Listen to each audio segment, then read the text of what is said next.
The Apollo University, University of Leicester. 35 lakhs fees for 3-year BTech CSE UK.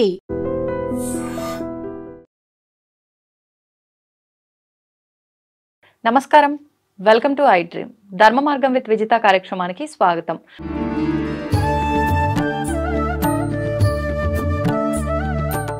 నమస్కారం అండి. జై శ్రీరామ్.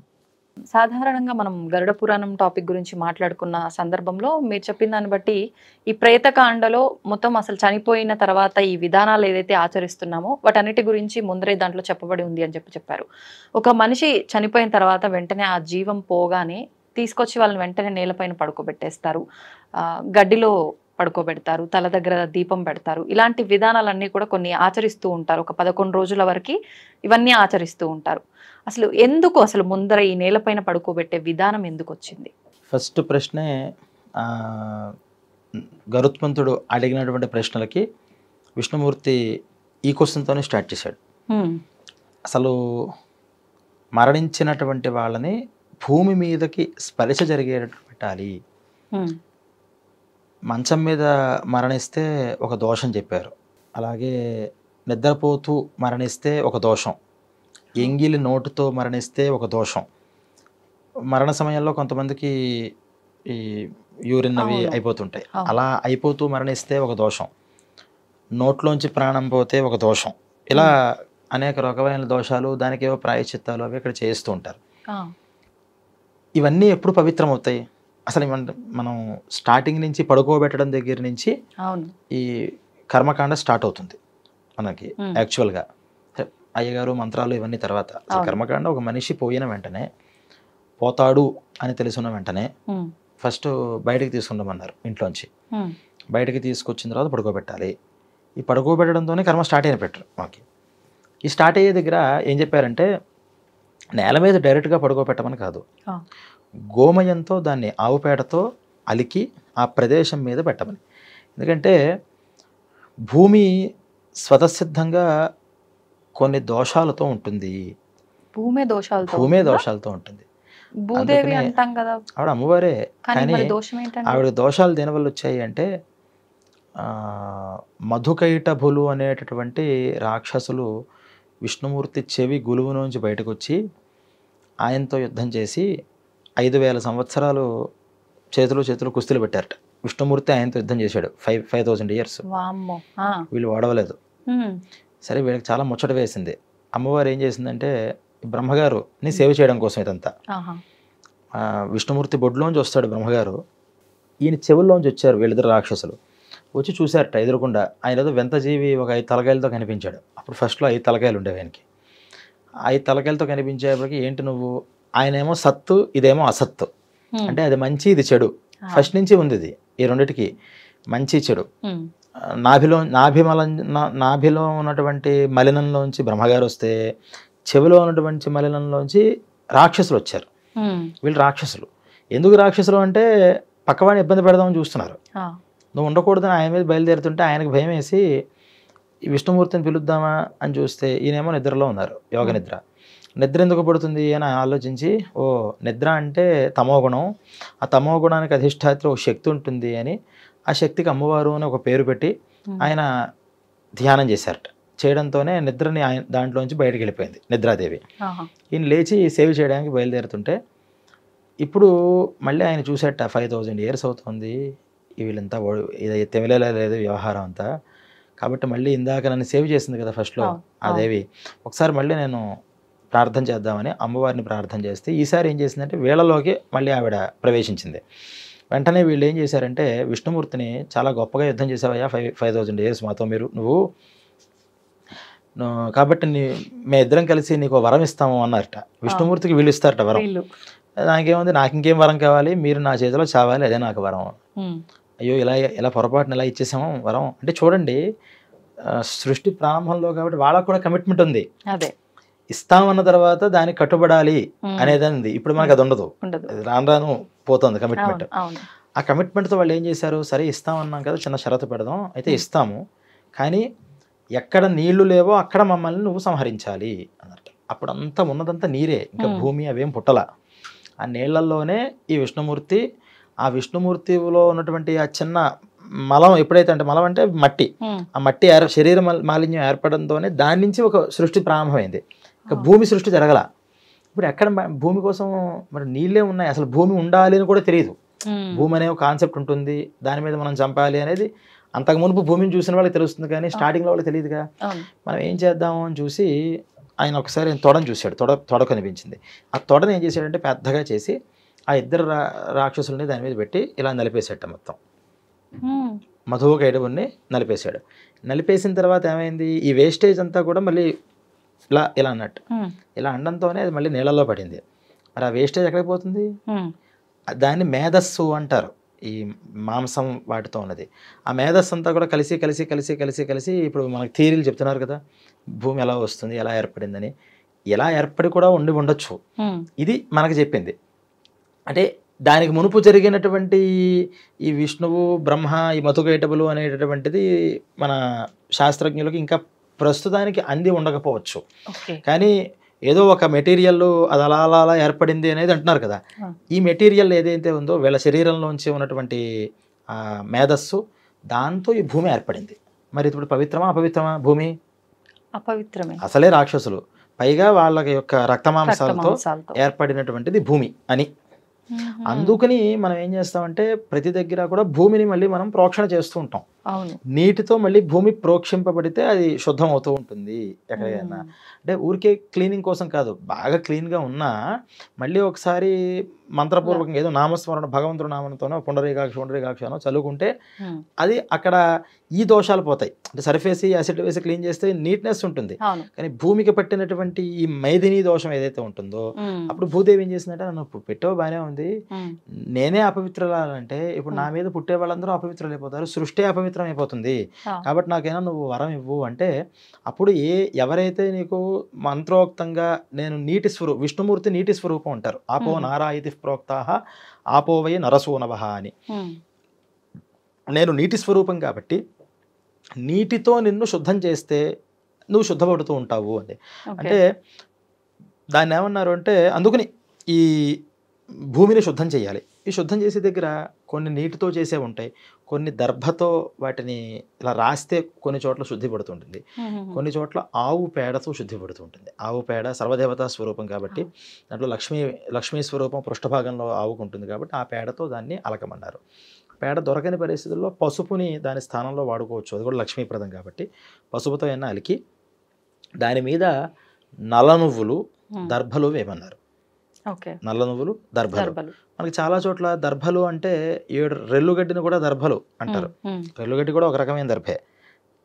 ఆ పూర్వం మనకి పల్లెటూర్లలో వాటిలో రెల్లుగడ్డి బాగా దొరుకుతూ ఉండేది, అంటే రెల్లుగడ్డి తీసుకొచ్చి చేసేవారు. ఉమ్, ఇప్పుడు మరి ఆ రెల్లుగడ్డి కూడా దొరకకపోతే, ఆవు పేడ దొరకకపోతే ఎలాగైతే పసుపు వచ్చిందో అలా ఈ దర్భలు దొరకనప్పుడు గడ్డి దాని స్థానంలో వచ్చింది. ఉమ్, ఆ గడ్డిని ఎండుగడ్డిని తీసుకొచ్చి వేయడం అనేది అలా మనకి స్టార్ట్ అయింది. వచ్చింది. యాక్చువల్గా ఏంటంటే దర్భలు నువ్వులు వేయాలి అని విష్ణుమూర్తి చెప్తున్నట్టు దాని మీద వేయాలి. వేసి ఏం చేయాలంటే భూమి మీద పడుకోబెట్టాలయ్యా ఈ శరీరాన్ని. ఎందుకంటే మనిషి పుట్టినప్పుడు భూపతనము అంటారు. అంటే శీర్షోదయం పుట్టినట్టు మనం ఎలా డిసైడ్ చేస్తామంటే శిరస్సు ఫస్ట్ బయటకి కనిపించాలి. ఆ కనిపించినప్పుడు మనిషి పుట్టినట్టు మళ్ళీ మొత్తం బయట పుట్టాలి. భూపతన సమయం వేరు. మళ్ళీ ఆ మనిషిని తీసుకొచ్చి మనం కట్ చేసిన తర్వాత మనం పెడతాం కదా, అది భూపతనం. ఆ భూమి పతనం సమయంలో ఒకటి గ్రహిస్తూ ఉంటారు. ఎలాగైతే పుట్టిన వెంటనే భూమి మీదకి పడతారో మరణించిన తర్వాత కూడా మళ్ళీ భూమి మీదకే వాళ్ళు చేరాలి. అంటే భూదేవి ఇందాకన్నాం కదా తల్లి లాంటిది, ఆవిడ మీదకి పుట్టినప్పుడు వస్తాం, మరణించినప్పుడు ఆవిడ ఒడిలోనే కలిసిపోతాం. అలా భూమి మీదకి తీసుకొచ్చి పడుకోబెట్టాలి అని. డైరెక్ట్గా పెట్టకూడదు కాబట్టి ఇవి పెట్టమన్నారు. ఇవే ఎందుకు పెట్టారు? ఇప్పుడు అనేక ద్రవ్యాలు ఉన్నాయి కదా, దర్భలు నువ్వులే ఎందుకు చెప్పారు అంటే ఈ నువ్వులు కానీ దర్భలు కానీ సాక్షాత్తు విష్ణుమూర్తి యొక్క శరీరం నుంచి ఉద్భవించినవి అని ఆ గరుడ పురాణంలో విష్ణుమూర్తి చెప్తున్నాడు. ఏంటంటే విష్ణుమూర్తి యొక్క చెమటలోంచి పుట్టేట నువ్వులు. ఆయనకి చెమట పుట్టింది. ఆ చెమట పుట్టినప్పుడు దాంట్లోంచి పుట్టినవే ఈ నువ్వులు. అవి 3 రకాలుగా ఉంటాయి. ఎరుపు నువ్వులు ఉంటాయి, నల్ల నువ్వులు ఉంటాయి, తెల్ల నువ్వులు ఉంటాయి. ఈ 3 రకాల నువ్వులు కూడా తిలా కృష్ణాహ తిలా శ్వేతాహ అని. తెల్ల నువ్వులైనా సరే, నల్ల నువ్వులైనా సరే, ఏ నువ్వులైనా సరే నువ్వులు పవిత్రతని చేకూరుస్తాయి. అందుకని విష్ణుమూర్తి సాక్షాత్తు శరీరం నుంచి ఉద్భవించినటువంటి నువ్వులు కాబట్టి అది భూమి మీదకి వేయడం వల్ల భూమికి ఎవరు పతి, భూపతి ఎవరు? మళ్ళీ విష్ణుమూర్తే. సాక్షాత్తు మళ్ళీ అవి తీసుకొచ్చి ఆ నువ్వుల్ని భూమి మీద ఉత్తప్పుడు వేయకూడదు. ఉత్తప్పుడు నువ్వుల్ని తీసుకెళ్ళి భూమి మీద వేస్తామంటే కుదరదు. ఏదో పంట కోసం వేయడం వేరు కానీ కింద ఊరికే వేయకూడదు. కానీ ఇక్కడ ఎప్పుడైతే అది పడిందో ఋతుమతి అయినటువంటి స్త్రీ, ఈ అలికడం వల్ల ఏమవుతుందంటే ఒక ఋతుమతి అయినటువంటి స్త్రీ భర్త యొక్క సాన్నిధ్యాన్ని ఎలాగైతే కోరుకుంటుందో అలా ఈ అలకడం ద్వారా ఋతుమతి అయ్యింది ఈ భూదేవి. ఈ స్వేదస్సులో అంటే చెమటలోంచి విష్ణుమూర్తి సంబంధించినటువంటి ఆ నువ్వులు, అలాగే దర్భలు ఆయన విష్ణుమూర్తి యొక్క రోమాలుగా చెప్పారు. శరీరంలో పైన వెంట్రుకలు దర్భలు ఈ రోమాల్లోంచి పుట్టాయి అని. ఆ రోమాల్లోంచి వచ్చినటువంటివి ఇక్కడ వేయడం వల్ల ఆ భర్త యొక్క సంయోగం జరిగి పుత్రత్వాన్ని స్వీకరిస్తాయి. అంటే తల్లి స్థానాన్ని అది పొందుతుంది. అంటే భూమి అప్పటిదాకా కూడా ఒక కన్యకగా అనుకుంటే ఆవిడ ఒక తల్లి స్థానానికి చేర్చాలి అంటే ఇవన్నీ తీసుకొచ్చే సంయోగం చేయడం వల్ల ఆవిడ తల్లి అయ్యి ఈ మరణించినటువంటి ఆ శవాన్ని తన ఒడిలోకి తను చేర్చుకుంటుంది అని ఈ రెండింటినీ కూడా అక్కడ పెట్టాలి అని చెప్పారు అనమాట. అలాగే దర్భల్లో కూడా కుశమూలే స్థితో బ్రహ్మ కుశమధ్యే జనార్దన కుశాగ్రే శంకరం విద్యాతు త్రయోదేవా కుశే స్థితా అని కుశలో అంటే దర్భలు, ఆ దర్భల యొక్క మూలంలో బ్రహ్మ, మధ్యలో విష్ణువు, అగ్రాల్లో శంకరుడు కూడా ఉంటారు అని అవి వేయడం వల్ల అన్ని దేవతలు, త్రిమూర్తులే కదా అన్నిటికీ మూలం, అన్ని దేవతల మీద వాళ్ళు ఆసాదింపబడతారు. ఇవన్నీ చేయడం దేనికయ్యా అంటే వాళ్ళ మార్గం సుగమంగా అవ్వాలి. ఇప్పుడు పడుకోబెట్టేప్పుడు కూడా ఏం చేస్తారంటే శిరస్సుని దక్షిణం వైపు ఉంచేలాగా పడుకోబెడతారు. మామూలుగా అంటే పురాణికంగా చూస్తే రెండు పద్ధతులు ఉన్నాయి. పురాణికంగా కాళ్ళనేమో దక్షిణం వైపు పెట్టమని గరుడ పురాణంలో కనిపిస్తుంది, కానీ కర్మతంత్రంలో చూస్తే ఏమో శిరస్సుని దక్షిణం వైపు పెట్టమని కనిపిస్తుంది. సరే ఏది పెట్టినా పాదాల్లోంచి ప్రయాణం అవ్వాలన్నా అంటే రూట్ అది. కొన్ని చోట్ల మన సెల్ ఫోన్ పనిచేయలేదంటే అలా చేతులు పెట్టుకుని వెతుకుతాం సిగ్నల్ కోసం. సిగ్నల్ ఎటు వస్తే అటు నుంచి వెళుతుంది. అలా యమలోకం యొక్క సిగ్నల్ అంతా దక్షిణ భాగంలో ఉంది. మన భూమికి దక్షిణ దిగ్భాగంలో యమలోకం, అందుకనే దక్షిణ దిక్కుకి అధిపతి యముడు. అందుకనే నిద్రపోయేటప్పుడు దాన్ని చూస్తూ పడుకోకూడదు. యముడు యొక్క కాల్స్ తొందరగా వస్తాయి, బ్యాడ్ డ్రీమ్స్ అవి వస్తూ ఉంటాయి చెప్తారు. ఇలా ఈ పడుకోబోయేటువంటి వ్యక్తి ఎక్కడికి వెళ్ళాలి? మళ్ళీ ఆ లోకానికి వెళ్ళాలి. ఎవరు ఎంత పుణ్యాత్ముడైనా సరే ఆయన దగ్గర క్లియరెన్స్ తీసుకోకుండా వేరే లోకాలకి వెళ్ళే అర్హత లేదు. అందుకని వెళ్ళాలి. ఆ లోకాల్లో వాళ్ళకి ఆ ఛానల్స్ అన్ని డిస్టర్బెన్స్ లేకుండా క్లారిటీగా వాళ్ళు పయనించాలి అంటే ముందర ఇంతకాలము ఆవాసంగా ఉన్నటువంటి ఈ శరీరం ఏదైతే ఉందో దీన్ని ఫస్ట్ పవిత్రంగా ఉంచాలి. ఇది పవిత్రంగా ఉన్నంతసేపే అది వెళుతూ ఉంటుంది. ఫోన్ బాగుంటేనే కదా దాంట్లో మనకి సిగ్నల్స్ అందుతాయి. అందుకని దీన్ని పవిత్రంగా చేయడం కోసం ఇక్కడ గోమయంతోరికి నువ్వులు వేసి దర్భలు వేసి దీన్ని పెట్టాం. ఇది పెట్టిన తర్వాత ఎటు వెళ్ళాలో తెలియని పరిస్థితుల్లో ఉంటుంది ఆ జీవం. ఎందుకంటే ఇక్కడ మనకు శరీరంలో ఉంటే కళ్ళతో మనం దాన్ని చూస్తాం. శరీరం నుంచి బయటకు వచ్చిన తర్వాత మనుషులు ఇవి అన్నీ కనిపించవట ఫస్ట్ డైరెక్ట్గా. అప్పుడే పుట్టిన పిల్లాడిలా ఉంటాడు. ఏం కనిపిస్తాయి? ప్రాణం వదిలిన వెంటనే ఆ బయటకు వచ్చిన వెంటనే ఒక జ్యోతి రూపంగా, జ్యోతి అన్నా కనుక కాగడాగా చూపిస్తే ఇటు మనం వెళ్ళాలన్నమాట ఆయన పయనం చేస్తారు. అందువల్ల తలకాయ దగ్గర మనకి ఈ దీపం పెట్టమని.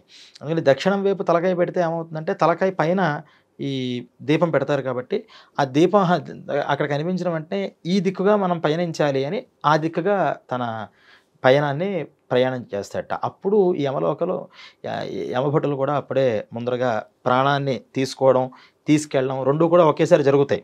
అంటే యమభటుల చేతిలో పూర్తిగా సరెండర్ అయిపోడు. అప్పటిదాకా శరీరంలో నేను నేను నేను అనుకున్నాడు, ఒక్కసారి అలా సరెండర్ అయిపోతాడు. ఎటు వెళ్ళాలి, ఎటు పారిపోవాలని చూస్తుంటాడు. ఈ పారిపోయే ఈ దిక్కు కనిపిస్తుంది దీపం. వెళ్ళాలి అనుకుంటాడు, వాళ్ళకి కావాల్సిందే అటు వెళ్ళడం, అటు వాళ్ళు తీసుకెళ్తూ ఉంటారు. ఇలా వాళ్ళ పయనం స్టార్ట్ అవుతుంది. అందువల్ల తలకాయ దగ్గర దీపం పెట్టడం అనేది ఫస్ట్ రోజు ఖచ్చితంగా జరగాలి. మరి తర్వాత 10 రోజులు కూడా ఎక్కడైతే మరణించారో లేదా ఎక్కడైతే మనం పడుకోబెట్టామో, అందరూ ఇళ్లలో ఇప్పుడు హాస్పిటల్లో పోతారు, కానీ శవాన్ని తీసుకొచ్చి ఎక్కడైతే పడుకోబెట్టామో అక్కడ మళ్ళీ ఈ దీపాన్ని పెట్టి చేస్తూ ఉంటారు.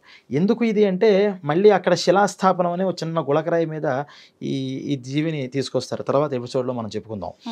ఆ జీవికి మళ్ళీ వెళ్ళి వస్తూ ఉంటాడు, అక్కడక్కడే సంచరిస్తూ ఉంటాడు, మళ్ళీ ఒక దగ్గరికి వస్తూ ఉండాలి. ఎక్కడ రావాలన్నా సరే ఇది ఛానల్ అనమాట. ఇది దీపాన్ని చూసుకుని మళ్ళీ అక్కడికి వస్తూ ఉంటాడు, దీపాన్ని చూసుకుని ఆ దిక్కుకు మళ్ళీ వెళుతూ ఉంటాడు అని ఈ 10 రోజులు కూడా అక్కడ ఆ స్థానంలో దక్షిణ దిక్కు వైపు తిరిగేలాగా దీపం పెట్టాలి అని. అక్కడ కూడా ఒంటి ఒత్తితో పెట్టమన్నారు. 2 ఒత్తులో 3 ఒత్తులో 4 ఒత్తులో పెడితే కన్ఫ్యూజన్ వస్తుంది, ఎటు ఏది వెళ్ళాలో అర్థం కాదు. అందుకని ఒకే దిక్కుగా ఆ దక్షిణ వైపు చూసేలాగా దీపం పెట్టడం వల్ల ఆ దిక్కుగా నేను వెళ్ళాలి అనే ఒక ప్రచోదన ఆ జీవికి ప్రేతకి కలుగుతుంది అని చెప్పారనమాట. అందుకని ఇక్కడ ఈ శరీరాన్ని శుద్ధంగా ఉంచి ఇక్కడ తర్వాత చేయబోయేటటువంటి, అంటే ఇప్పుడు చెప్పాం కదా, ఈ కుశలు ఎందుకు పెట్టాలంటే అది విష్ణుమూర్తి నుంచి వచ్చినవి, నువ్వులు ఎందుకు పెట్టాలి అంటే అది విష్ణుమూర్తి చెమటలోంచి వచ్చినవి. ఈ వచ్చినటువంటివి ఆ భూమి మీద శుద్ధంగా అయినటువంటి ఆ భూమి మీద వేయడం వల్ల ఆధానం జరిగి తను ఒక స్త్రీమూర్తిగా మారినప్పుడు తన ఒడి మీదకి ఈ బిడ్డని తీసుకొచ్చి పెడితే ఆ మాతృత్వం అనేది ఆ పిల్లాన్ని ఎలా తీసుకోవాలి, నేను ఎలా శుభగతులు ఎలా కలిగించేలాగా వీడు చేయాలి, ఆ పైన లోకాల్లో ఇబ్బందులు లేకుండా ఎలా చేయాలి, వీడి పుణ్య సంస్కారాలను ఎలా బయటకు తీసుకుని రావాలి అని ఆ మాతృహృదయం ఆలోచిస్తూ ఉంటుంది. ఎప్పుడైతే తల్లి ఇక్కడ ఆలోచిస్తుందో తండ్రి కూడా దీనికి అనుగుణంగా ఆలోచిస్తాడు అని అలా పడుకోబెట్టమన్నారు. చూసారా, పడుకోబెట్టే దగ్గర నుంచి కూడా మన ఉద్దేశం ఏంటి అంటే వాడికి శుభగతులు కలగాలి. ఇప్పుడు మీరు ఇందాక హాస్పిటల్ అంటే నాకు ఒక ఆలోచన వచ్చింది. అంటే మనం అతను చనిపోతున్న ముందే ఇదంతా కూడా ప్రిపేర్ చేసుకొని, చనిపోయిన తర్వాత వెంటనే ఇదంతా ప్రిపేర్ చేసుకొని ఒక పద్ధతిగా ఇదంతా మొదలు పెట్టాలి. ఇందాక మీరు అన్నట్టు హాస్పిటల్లో మరణించిన వాళ్ళు ఉంటారు, లేదు ఎక్కడైనా యాక్సిడెంట్ అయితే స్పాట్ డెడ్ అయిన వాళ్ళు ఉంటారు. ఇప్పుడు ఇక్కడ వాళ్ళకు ఈ ప్రాసెస్ అంతా కూడా జరగదు. మీరు అన్నట్టుగా ఆ గోమయంతో అలగటం కానివ్వండి, ఈ నువ్వులు, ఈ గడ్డి ఇదంతా అంటే ఇంటికి వచ్చిన తర్వాత వేస్తారేమో, కానీ అప్పటికే వాళ్ళని క్లాత్లో చుట్టేయటము, ఇలా జరిగిన వాళ్ళని ఇవన్నీ ఉంటాయి కదా. మరి ఇప్పుడు వాళ్ళు ఉత్తమ గతి చెందరంటారా? మీకు మరణించిన వెంటనే దీంట్లో 2, ఒకటి మరణించే మునుపుగా బయటకు తీసుకొచ్చి పడుకోబెట్టడం, కొంచెం అంటే జీవం ఉన్నప్పుడే కొన ఊపిరితో ఉంటారు, ప్రాణం పోదు. అప్పటిదాకా మంచం వచ్చిన వాళ్ళు గబుక్కుని తీసుకొచ్చి బాబు ఇంక అయిపోయేలా ఉంది తీసుకునండి, తులసికోట పెట్టండి అని తులసికోట దీపాన్ని సిద్ధం చేసి అక్కడ కూర్చోబెడతారు. ఇలా లేకుండా నిద్రలోనే పోయారు. మనం ఈ హాస్పిటల్ దాకా వెళ్ళక్కల, ఇంట్లోనే నిద్రలో మంచమే పోయారు. అప్పుడేంటి అంటే తెలిసిన వెంటనే తీసుకొచ్చి పెట్టడం, తెలిసిన వెంటనే బయట సిద్ధం చేసుకోవడం. పోయారని తెలిసిన తర్వాత గోమయాన్ని, అవి అందరికీ అందుబాటులో ఉండే వస్తువులేగా, ఎక్కడికో వెళ్ళాల్సింది లేదు, అవి ఏర్పాటు చేసి అక్కడి నుంచి తీసుకొచ్చి పెట్టడం. ఇప్పుడు మీరు అన్నట్టు హాస్పిటల్లోనో లేకపోతే ఎక్కడైనా దూర ప్రాంతాల్లోనో మరణిస్తే అక్కడి నుంచి మనం ఇంట్లో తీసుకొచ్చేదాకా కూడా ఇదే పరిస్థితి ఏర్పాటు చేయాలి. మరి మీరు అడిగిన ప్రశ్న ఏంటి అంటే, ఇక్కడ పోయేటప్పుడే వాళ్ళ యమభట్టులందరూ వచ్చి ఆయా దిక్కుల్ని తీసుకెళ్ళాలి అనుకున్నప్పుడు, ఇప్పుడు ఆ హాస్పిటల్ దగ్గర నుంచి ఇక్కడికి 1 or 2 hours పడుతుంది. ఈ 2 hours ఆ జీవి ఏం చేస్తాడు, అతనికి ఏమీ మార్గాలు కనిపించవు కదా. అందుకనే వాటిని ఏమన్నారంటే దుర్మరణాలు అన్నారు. ఇది సుఖమరణం, అవి దుర్మరణం. అంటే మనకి తెలుసున్న వాళ్ళ ఇంట్లో మనం చూస్తూ ఉండగా అలా ప్రాణాన్ని వదిలేయడం అనేది సుఖమరణంగా చెప్తే, ఇది ఆకస్మిక మరణాలు, దుర్మరణాలు. వీటికి మళ్ళీ అందుకనే అక్కడ ఆయా సమయాల్లో ఏం చేయాలో తెలియక తిరుగుతూ ఉంటాడు కాబట్టి అతన్ని రిలీజ్ చేయడానికి అక్కడ ప్రాయశ్చిత్తాలు చెప్పారు. ప్రతి దుర్మరణానికి కూడా ఒక ప్రాయశ్చిత్తం. హాస్పిటల్లో మరణిస్తే ఒక రకమైన ప్రాయశ్చిత్తం, ఇంట్లో మంచం మీద చెప్పాను కదా, మంచం మీద పరిస్తే ప్రతిదానికి కూడా ప్రాయశ్చిత్త కర్మను ఆచరించడం వల్ల అక్కడ దాకా కన్ఫ్యూజ్ అయినటువంటి జీవి మళ్ళీ ఇది వచ్చిన తర్వాత వెళుతుంది. అందుకనే ఎప్పుడైనా సరే, ఇప్పుడు ఈ రోజుల్లో అమెరికా నుంచి, లండన్ నుంచి కొడుకులు రావాలి, కూతుళ్ళు రావాలి, వాళ్ళెవరో రావాలి అని 3-4 రోజులు ఉంచేస్తున్నారు. కానీ అలా ఉంచకూడదు. సూర్యోదయ సూర్యాస్తమయాలు ఆ శవం మీద పడితే అక్కడ లోకాల్లో వీళ్ళకి చాలా ఇబ్బందులు కలుగుతాయి. నాకు చెప్తే ఎవరికి అర్థం కావట్లా. ఇప్పుడు అవన్నీ వాళ్ళు రావాలి అనుకుంటున్నారు తప్పితే, నువ్వు వచ్చినా రాకపోయినా ఈ శరీరం అనేటటువంటిది వాళ్ళకి ఎలా మంచి కలిగించాలో మనం ఆలోచించాలి. పూర్వం నుంచి కూడా ఎప్పుడు మరణిస్తే అప్పుడు సజ్జస్కాలంలో వెంటనే దహనం చేసేసేవారు. దాన్ని అలా ఉంచకూడదు అని చెప్పారు. ఎందుకు ఉంచకూడదు అంటే ఇలాంటి సమస్యలే వస్తాయి. వాళ్ళు అప్పటిదాకా గజిబిజి గందరగోళం అయిపోతుంది వాళ్ళ పరిస్థితి. ఎక్కడికి వెళ్ళాలో తెలియదు, ఏం చేయాలో తెలియదు. ఈ లోపల ఈ శరీరాన్ని, ఏ శరీరం లేదు కదా, అప్పటిదాకా శరీరం ఉంది, వర్ణనాతీతమైన బాధ. ఒకటి ఇలా ఉంటే మళ్ళీ ఒక 3 రోజులకో 4 రోజులకో ఈ సూర్యోదయ సూర్యాస్తమయాలు పడినప్పుడల్లా వాళ్ళ శరీరం మీద సూర్యమండలంలోకి, అంటే నిప్పుల్లో కాల్చేస్తున్న బాధ కలుగుతుంది వాళ్ళకి. సూర్యోదయ సూర్యాస్తమయాలు శవం మీద పడితే నిప్పుల్లో వాళ్ళు కాలిపోతున్న బాధ. ఆ బాధ నుంచి దాహం వస్తుంది, తాగడానికి ఏమి ఉండదు, విపరీతమైన దాహం వస్తుంది వాళ్ళకి. అందుకనే మామూలుగా దహనం చేస్తున్నప్పుడే వాళ్ళకి ఈ దాహం అయితే వస్తాయని, తాపము, దాహము ఇవన్నీ పోవడానికి ఈ తిలోదకాలు, వాసోదకాలు అని ఇవన్నీ 10 రోజుల కర్మల్లో చేయిస్తూ ఉంటారు. ఇప్పుడు ఒక డౌట్, మీరు హాస్పిటల్లో మరణించినా, మంచం పైన మరణించినా, ఇంకెక్కడ మరణించినా కొంత సమయం ఆలస్యమైనా మొత్తానికైతే మనం తీసుకొచ్చి ఆ ప్రాసెస్ మళ్ళీ చేస్తున్నాము, వాళ్ళకి ఒక మార్గం చూపిస్తున్నాం. అసలు కొన్ని సందర్భాల్లో శవమే దొరకని పరిస్థితులు ఉంటాయి. వాటర్‌లో చనిపోయిన వాళ్ళు అసలు పోయినట్టే ఉంటుంది గానీ తెలియనే తెలీదు. అసలు శవం దొరకదు కొన్నిసార్లు. ఇట్లాంటి సందర్భాల్లో మరి ఇంక వాళ్ళని తీసుకొచ్చి ఇవన్నీ చేసే స్కోప్ మనకుండదు. అప్పుడేం జరుగుతుందంటారు? అప్పుడు దానికి ఏమన్నారంటే అగ్నిదగ్ధం. ఫర్ సపోజ్ అగ్నిలో మొత్తం ఫైర్ యాక్సిడెంట్ అయ్యి మొత్తం కాలిపోయింది, ఏమీ లేదు, హ్మ్. అస్థికలు మిగులుతాయిగా, ఆ అస్థికలను తీసుకొచ్చి ఆ అస్థికలకి మళ్ళీ ఇవన్నీ సంస్కారాలు చేయమన్నారు. అంటే ఎక్కడో అక్కడ ఏదో ఒక దాన్ని ఆశ్రయించుకుని ఉంటాడు. శరీరం అంతా కాలిపోయినా లోపల ఉన్న ఎముకల్ని తీసుకొచ్చి మొత్తం మళ్ళీ దహనక్రమం మళ్ళీ చేసి ప్రాసెస్ అంతా స్టార్ట్ చేయమన్నారు. మీరన్నట్టు నీళ్ళల్లో పడిపోయింది, శవం కూడా దొరకలేదు, మనిషి వెళ్ళిపోయాడు, కానీ పోయినట్టు కన్ఫర్మేషన్ అయితే ఉంది, శరీరం అయితే లేదు. అందుకని పొరపాటున ఎక్కడైనా కొట్టుకు రావచ్చు కదా, అందుకని దానికి కూడా కొంత సమయాన్ని 2-3 డేస్ వెతకమన్నారు. 3 డేస్ అయినా సరే ఇంక రాకపోతే మనిషి, అప్పుడేం చెప్పారు అంటే పాలాశ విధి అని ఒకటి చెప్పారు. మోదుగ చెట్లు ఉంటాయి మన తెలంగాణలో, ఆ మోదుగ చెట్లతో శరీరంలో ఒక్కొక్క అవయవం దగ్గర ఇన్నెన్ని మోదుగ కొమ్మల్ని పెట్టి ఒక శరీరం ఆకృతిని తయారు చేసి, ఈ పోయినటువంటి వాళ్ళ యొక్క కొడుకు, ఆ పోయిన వాళ్ళకి తండ్రికి కొడుకుకి ఒక సంబంధం ఉంటుంది కాబట్టి ఆ సంబంధంతో ఆ పోయిన వాళ్ళని దీంట్లోకి ఆవాహన చేయాలి. చేయడం వల్ల ఏమవుతుందంటే శరీరం లేదు కదా కర్మ చేయడానికి, వాళ్ళు అక్కడక్కడ తిరుగుతున్నవాడు ఆయా మంత్ర ప్రభావాల వల్ల ఈ శరీరంలో ఇన్ని ఐటమ్స్తో ఇలా తయారు చేయాలని, మనం ఏదో బొమ్మ తయారు చేస్తే మళ్ళీ సరిపోదు, ఎలా తయారు చేయమని చెప్పారో అలా తయారు చేస్తే ఈ మంత్రం అనేటువంటి ఛానల్తో ఆ పోయిన ప్రేతం మళ్ళీ వచ్చి ఆ బొమ్మలో కూర్చుంటుంది. అప్పుడు మళ్ళీ దహనం అనేది చేయమన్నారు. అప్పుడు చేసినా మళ్ళీ 3 డేస్ అనుభవించాల్సిందే. ఇప్పుడు వాళ్ళ కర్మ అలా లేకపోతే వాళ్ళు ఎందుకు అలాగా ఫైర్ యాక్సిడెంట్లోనో నీళ్ళలో ఎందుకు పోతారు? జలమగ్నులు అగ్నిదగ్ధులు అంటారు వీళ్ళకి. వాళ్ళకి మళ్ళీ చేయాల్సిన ఎక్స్ట్రా కర్మలన్నీ విడిగా ఉంటాయి, స్పెషల్ కర్మలు, స్పెషల్ కేసెస్ అవన్నీ కూడా. వాళ్ళకి మనం మామూలుగా తద్దినాలు పెట్టినప్పుడు కూడా అగ్నిదగ్ధులకి సపరేట్గా మళ్ళీ చేస్తారు, జలమగ్నులకి మళ్ళీ సపరేట్గా చేస్తూ ఉంటారు. అంటే వాళ్ళ కర్మ అలా ఉంది కాబట్టి అలా పోయారు. అలా కొంతకాలం 3 or 4 డేస్ వాళ్ళు అనుభవించాల్సిందే. అనుభవించిన తర్వాత మళ్ళీ కొడుకు ఈ 3 డేస్ ఎందుకు చెప్పారు అంటే మళ్ళీ శవం దొరికితే, ఇప్పుడు తీరా ఇంత చేశాడు పోయిన వెంటనే, తర్వాత శరం దొరికింది, మళ్ళీ దాని ఏం చేయాలో అర్థం కాదు తీరా ఇదంతా చేసిన తర్వాత. అందుకని ఈ కన్ఫ్యూజన్ లేకుండా 3 డేస్ నువ్వు వెతుకు, ఫస్ట్ లేదని కన్ఫర్మేషన్ వచ్చిన తర్వాత అప్పుడు చెయ్యి. ఈ లోపల వాళ్ళు అనుభవిస్తారు, తప్పదు, అది వాళ్ళ కర్మ. ఆ కర్మను పోగొట్టడమే నీ బాధ్యత కాబట్టి ఎక్కడి నుంచి ఏం చెప్పారో అదంతా మళ్ళీ చేసుకుంటూ సేమ్ ప్రాసెస్గా వెళ్ళమన్నారు. తప్పితే ఏది మనకు శవం దొరకలేదు అని చేతులెత్తి దండం పెట్టేదంటూ కాన్సెప్ట్ లేదండి. మొత్తం ప్రతి దగ్గర ప్రతి దానికి ఒక సమాధానం, ఒక ప్రశ్న. అలా పద్ధతిగా జరుగుతున్నాయంటారా అన్ని సందర్భాల్లో? అంటే అన్ని సందర్భాల్లో అంటే చేసేవాళ్ళు ఉన్నారు. ఇప్పుడు అందరూ రూల్స్ ఫాలో అవుతున్నారంటే దాని మీద ఇంట్రెస్ట్ ఉన్న వాళ్ళు ఫాలో అవుతారు. ఏ రూల్ అయినా అంతే. అందరూ ట్యాక్స్ పేయర్స్ ఉన్నారా మొత్తం ఇండియా అంతా? కట్టాలనుకున్నట్టు కడతాడు, కడితే మాకు బెనిఫిట్ ఉందనుకుంటే కొంతమంది కడతారు, కొంతమంది భారతీయుల్లా కడతారు, కొంతమంది మ్యాక్సిమం పీపుల్ ఎందుకు ఏం చేస్తారు, దాన్ని ఎలాగ మనం స్కిప్ చేయొచ్చు అని చూస్తుంటారు. కలికాలం కాబట్టి అంటే వాళ్ళ కర్మలు కూడా డిపెండ్ అయి ఉంటాయి కదా. ఇప్పుడు నేను ఇందాక మీకు ఒక సందర్భం చెప్పాను, తండ్రి గారు యొక్క మాట మేరకు కర్మలు చేయకుండా ఉండే పరిస్థితుల్లో ఇప్పుడు వాళ్ళ కర్మ ఏముంటుంది, నువ్వు ఇలా అనుభవించాలని ఉంది కాబట్టి కొడుకు దగ్గర మాట తీసుకున్నాడు, ఇలా కర్మలు చేయకూడదు అంటే వాళ్ళ కర్మలు కూడా ఉంటాయి. కానీ వాళ్ళ కర్మలు మన మీద ఉన్న మన కర్మ మన మీద పడకుండా చూసుకోవాలి. కొడుకు నాకు చేయొద్దని చెప్పాడు కదా ఈ కర్మ, కాబట్టి నేను పితృవాక్య పరిపాలకుడిని అనుకుంటామా, లేదా ధర్మం చేయమంటుంది కాబట్టి చేయాలి అనుకుంటామా? అవి ధర్మ సంశయాలు. అలాంటి సమయాల్లో వాటిని ధర్మ సందేహాలు అంటే వాస్తవానికి అవి. ఇప్పుడు తండ్రి మాటకి ఇవ్వాలి, తండ్రి చెప్తే వినాలి, రాముడిదే కదా మనకు ఆదర్శం. తండ్రి ఏమో నువ్వు నా కర్మ చేయకూడదు అన్నాడు, మరి శాస్త్రం ఏముంటుంది, కర్మ లేకపోతే అధోగతి అయిపోతావురా బాబు, చేయమంటుంది. ఈ రెండిట్లో ఏది బలం అంటే తండ్రికి ఆశ, తండ్రి యొక్క ఆశ ఏంటి, చేయకుండా ఉండాలి నాకు అని. ఆశ గొప్పదా ధర్మం గొప్పదా అంటే ధర్మమే గొప్పది. తండ్రి ఆశ అలా ఉన్నా ధర్మం ఇలా చెప్పబడింది కాబట్టి ఇలా చెయ్యాలి. ఉదాహరణ ఏంటి, ఆఖరి కోరిక ఖచ్చితంగా నెరవేర్చాలి. అదే అంటున్నా, ఈ ఆఖరి కోరికలే ఆశ. ఆశ గొప్పదా ధర్మం గొప్పదా అంటే ధర్మమే గొప్పది.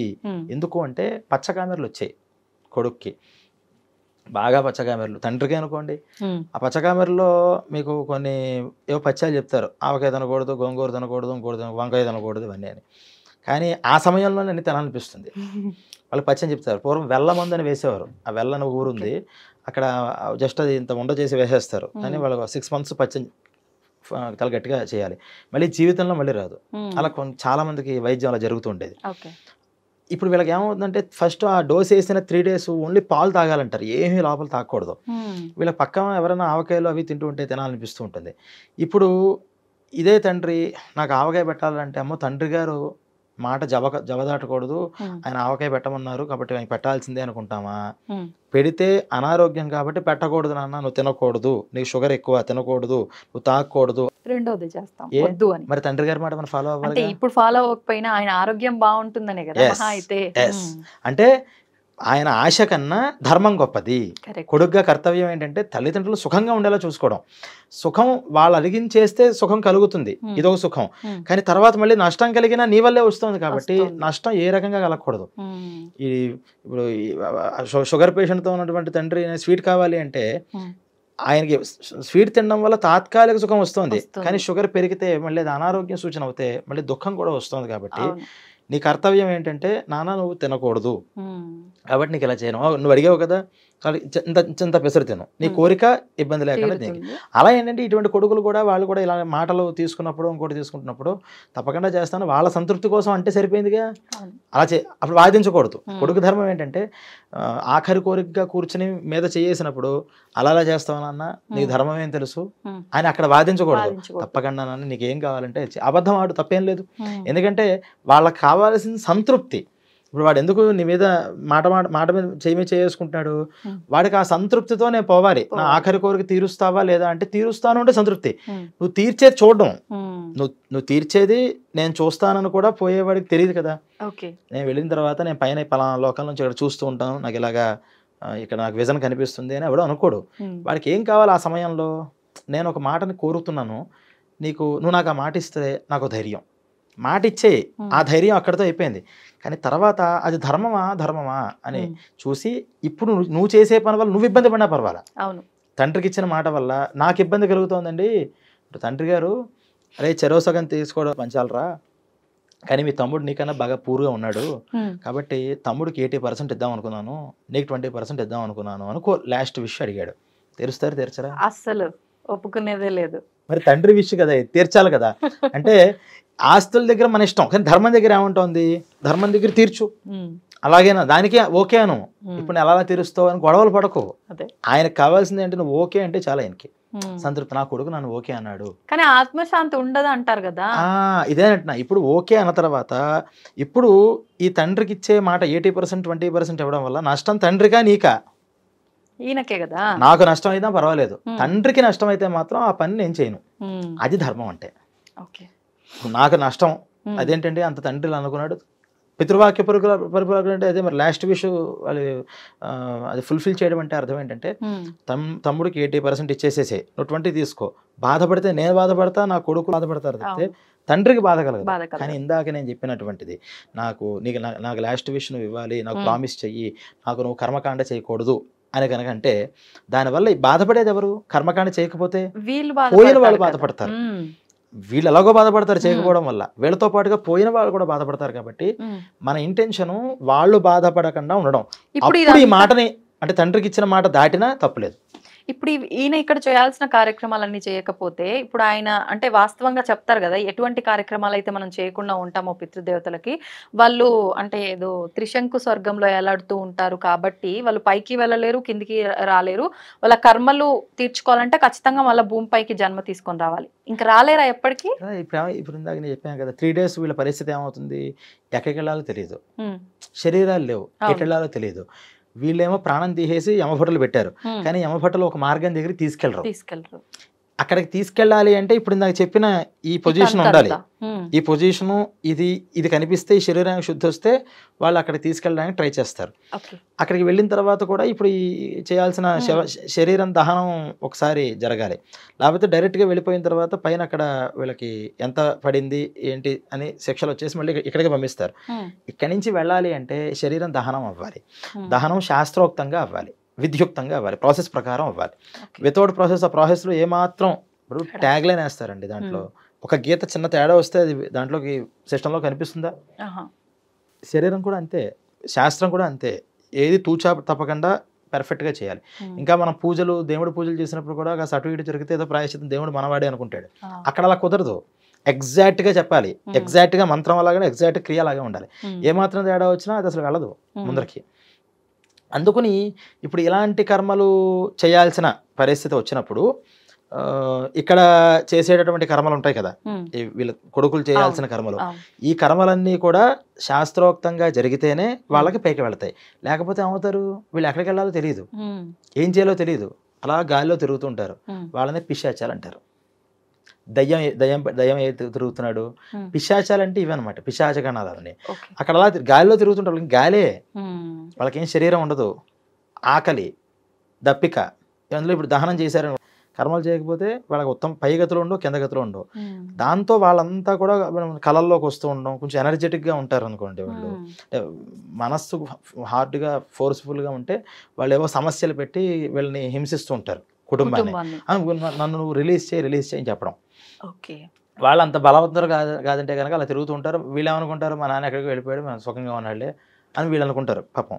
ఓకే. కానీ వాళ్ళు మాత్రం రిలీజ్ అవ్వరు. ఉమ్, దానివల్ల తర్వాత పుట్టేటటువంటి పిల్లలు పితృదోషకారకమైనటువంటి ప్లానటరీ పొజిషన్లో పుడుతుంటారు. ఉమ్, అలా కూడా సిగ్నిఫికెన్స్ వస్తూ ఉంటుంది. అరే బాబు పితృశాపం ఉందిరా నీకు అని. ఉమ్, అలాగేనా చూసి అప్పుడు ఈ నారాయణ బలి ఇలాంటి కార్యక్రమాలు వాళ్ళ కోసం చెప్పారనమాట. ఓకే. అంటే ఆ పిల్లాడి టైం అయినా సరే పితృదోషం వచ్చింది, మన సమస్య లేకపోతే ఎప్పటికీ మనం గుర్తు చేసుకోం కదా. అవును. డాక్టర్ దగ్గరికి ఎందుకు వెళ్తాం చెప్పండి? అంటే ఏదో ఒక డాక్టర్ అనారోగ్యం గారు వస్తేనే నన్ను మీరు వెళ్తాం. నాకు ప్రసవం వేశారు కాబట్టి, మీరు నన్ను మా అమ్మగారికి మీరు సిజరన్ చేశారు కాబట్టి, లేకపోతే పురుడు పోశారు కాబట్టి నేను పుట్టాను, నేను ఇప్పుడు పెద్ద యాంకర్ అయ్యాను. మీరు ఏ రోజైనా సరే మిమ్మల్ని పుట్టించిన డాక్టర్ దగ్గరికి వెళ్ళారండి? వెళ్ళం. మీరే కాదు, నేను కూడా వెళ్ళలేదు. అవును. వెళ్తాం అంటే మనకి ఏదో సమస్య రావాలి. ఉమ్. సమస్య వస్తే ఈ సమస్యకి ఏంటి అని మనం ఏదో డాక్టర్ దగ్గరికి వెళ్ళిపోతాం. మంచికైనా చెడుకైనా అందరూ కోరుకునేది అలాంటి ప్లేసెస్ కి వెళ్ళకూడదు అని. అంటే వెళ్ళాలా వెళ్ళకూడదు వేరు. పర్సనల్గా అయినా ఓ డాక్టర్ దగ్గరికి ఉమ్, మనం పలానా హెల్ప్ చేసిన తర్వాత నాకు ఎంత వచ్చింది, నేను ఎంత పొజిషన్లోకి వచ్చాను అంటే మీరు నాకు పురుడు పోసారు కాబట్టి, మీరు నన్ను సక్రమంగా చేశారు కాబట్టి మా సేఫ్గా ఉన్నాను కాబట్టి నేను అని జీవితంలో ఒక్కసారైనా వెళ్ళాలి కదా. అవును. వెళ్ళం. వెళ్ళాం. మన దేవుడి దగ్గరికి వెళ్ళం, డాక్టర్ దగ్గర, మంచి వాళ్ళ దగ్గరికి మనం ఊరికే వెళ్ళము, ఆ, ఏదో పని ఉంటేనే వెళ్తాము. అలా ఇలా ఇప్పుడు ఈ పితృదోషాలు ఇలాంటివి లేకపోతే ఉమ్, అసలు ఈ పితృకార్యాలు మనం ఎందుకు చేస్తాం? అందుకని ఆ దోషాలు ఆ సమయంలో వస్తే, ఆ సమయంలో పుడితే దోషం వల్ల ఆ సమస్యలు ఫేస్ చేస్తూ ఉంటారు. అవును. అప్పుడు వీళ్ళు ఏం చేస్తారు, ఎందుకు దీనికి అని ట్రేజ్ అవుట్ చేసి, ఓహో పలానా పితృదోషం అనమాట అని అలాగేనా మళ్ళీ పితృదేవతలను విముక్తి చేస్తారేమో అని. అయినా సరే మనం చెయ్యం. ఉమ్, ఎందుకంటే ఇప్పుడు దాన్ని కూడా మనం ఇప్పుడు ఎక్కడైనా సరే, ఇప్పుడు మనం మాట్లాడుకునే ఎపిసోడ్స్ ఏం చేసినా సరే శ్రద్ధ కావాలి. అది లేకుండా ఎన్ని చేసినా, నేను ₹1 కోటి ఖర్చు పెట్టా నారాయణ బలికి అని పెట్టుకున్నా, 1 crore ఖర్చు పెట్టానన్నా 0 ఫలితం. నువ్వు ₹100 ఖర్చు పెట్టావు, ఉమ్, శ్రద్ధ ఉంది, అప్పుడు నీకు 100% ఫలితం వస్తుంది. ఓకే. ఇప్పుడు ఏమైపోయిందంటే డబ్బులు ఇచ్చేస్తే అయిపోతాయి అవును. అన్నీ. నేను అన్ని లక్షలు ఖర్చు పెట్టా, ఎన్ని లక్షలు ఖర్చు పెట్టావు అనేది కాదు, ఉమ్, ఎంత శ్రద్ధగా చేసావు, ఏం ప్రాసెస్లో చేస్తావు. శాస్త్రం అనే ఒక ప్రాసెస్ ఉంది. ఆ శాస్త్రం చెప్పినటువంటి విషయంగా ఒక కర్మకాండ ఎలాగైతే నియమాలు చెప్పిందో ఆ నియమాలతో మనం ఉండాలి. ఓకే. కనీసం ఇప్పుడు 100% ఉంటామండి అంటే కలియుగంలో అన్నీ ఉండలేకపోవచ్చు. కనీసం 100% మనం శాస్త్రం ఫాలో అవ్వలేకపోయినా మనకి తోచినంతలో 100% మనం శాస్త్రరీతిగా ఉండాలి అని అనుకున్నప్పుడు కూడా మనం శాస్త్రం ఫాలో అయిన ఫలితం ఈ కలియుగంలో మనకు వస్తుంది. అంటే అన్నీ పెర్ఫెక్ట్గా చేసే యుగం కాదు ఇది, కానీ అన్నీ పెర్ఫెక్ట్గా చెయ్యాలి అనే ఇంటెన్షన్తో మనం ఉండాలి అని మనకి దీంతో తెలుసుకోవచ్చు. అందువల్ల మరణించేటప్పుడు మీరు వేసిన ఫస్ట్ ప్రశ్న గరుత్మంతుడు అడిగినటువంటి ప్రశ్నకి సమాధానం చెప్పిన ప్రశ్నలాగానే వేశారు.